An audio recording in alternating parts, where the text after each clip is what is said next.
Thank you, Mr. Chairman, Ranking Member. Thank you, Secretary. Last month, Mr. Secretary, you said that telehealth can be a godsend. I agree.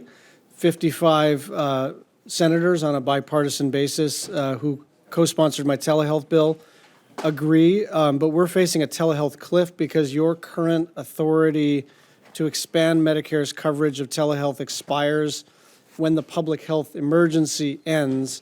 Unless Congress acts, we will go back to the dark ages with very limited access to telehealth. So, Secretary, do you believe that Medicare beneficiaries should have access to telehealth no matter whether they live in rural or urban areas? Absolutely, telehealth is something that we have to move towards. We learned lessons from COVID, and I hope that you all are able to agree on legislation that gives us more authority.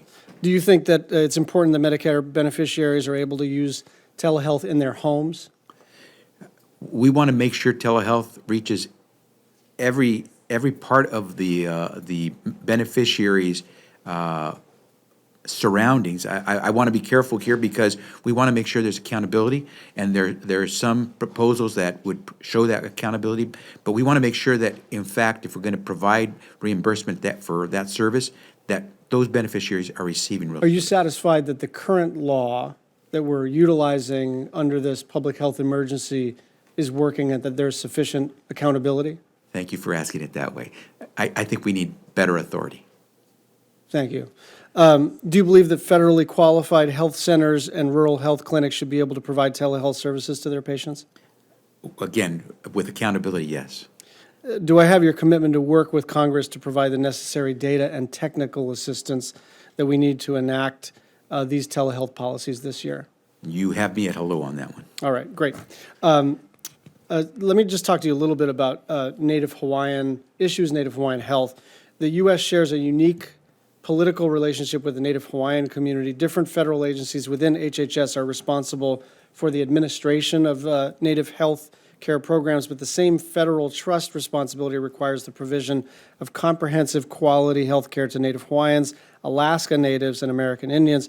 But Native Hawaiians are often overlooked or left out of HHS initiatives, and it does not always seem that HHS staff understand the federal trust responsibility to Native Hawaiians. And I don't think this is anybody's fault.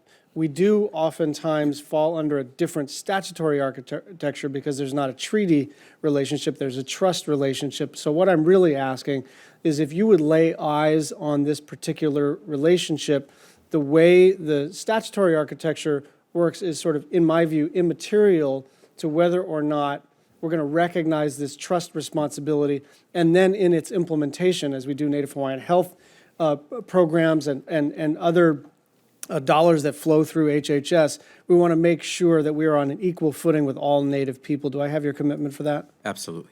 Thank you very much. We've seen I want to talk to you about one final thing, and this is the Public Health Emergency Fund.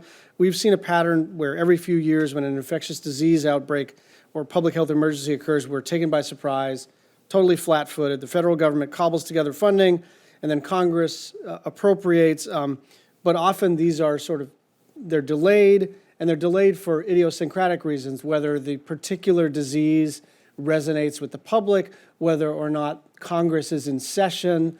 And so, the idea here is to establish a reserve fund so that you don't have to come back to Congress in order to respond to a public health emergency. Do you think it would be helpful for federal response agencies such as CDC, FDA, and NIH to be able to respond proactively and get ahead of these public health emergencies before they get out of control, and then you have to come to Congress and ask for not a few billion, but a few $100 billion?